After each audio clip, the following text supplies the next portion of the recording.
Edition 2 of Working Through the Critical 60. We find ourselves today down in Strathmore, Alberta, joined by Andy Stender, owner and team leader of Crowfoot Ag Solutions, and Craig Solberg, the Strategic Solutions Coach for AGSI and Partners.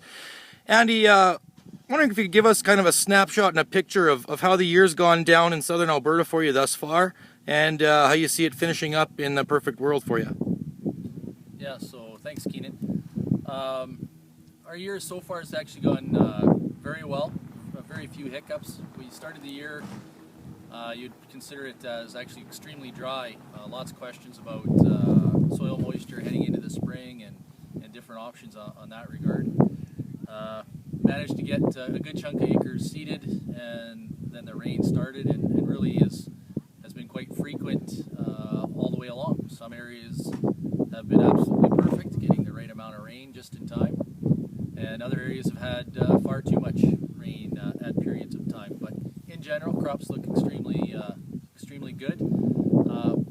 Many farmers had a little bit of a challenge getting herbicides sprayed, but pretty much all got that on and done.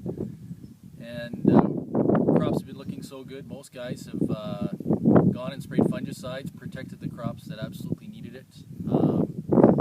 And here we are, probably a month away from starting some harvest on peas, and we'll continue rolling on that.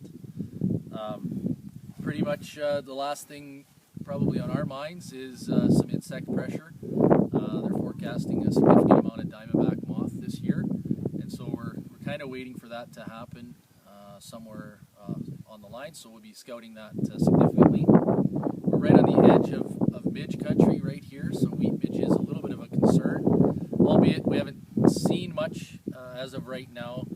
Many of the crops will be through the flowering stage and out of that window relatively soon, so with any luck we'll miss that event, and if not, we'll be ready for it. Craig, I wonder if you could expand on that as we're into the middle of July, and what other pressures or what are you cautioning our growers to pay attention to as we move into August here with insecticides? Sure, thanks, Keenan. Well, as Andy alluded to, we've got a really good crop coming, and the next thing on the horizon is the insect scenario.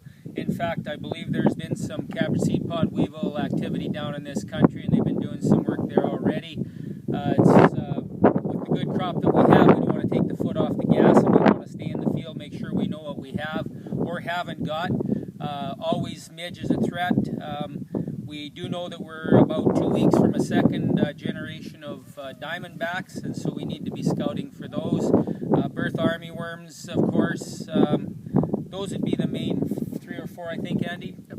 Yeah, so it's really critical, and then of course we need to be looking after we check and make sure we've got insects handled, is looking at pre-harvest and post-harvest opportunities or things we can do to control weeds, getting ready for next year, which is really critical that we start that process now.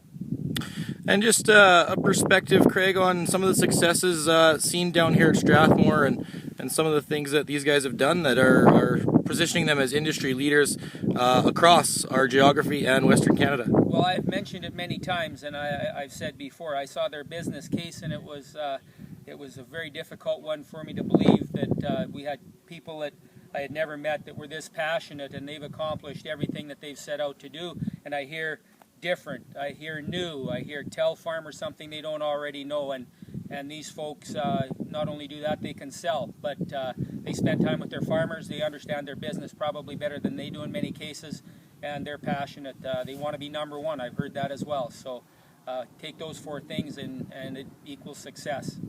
And Andy, final word to you.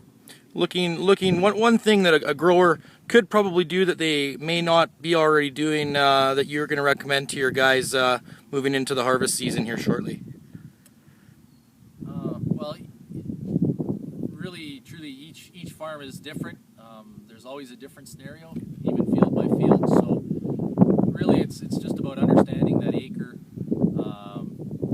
understanding the situation, the crop type, the crop condition, and making a judgment call there. So it's really about listening to the farmer, understanding the acre, and then positioning the right solution for that particular field or crop.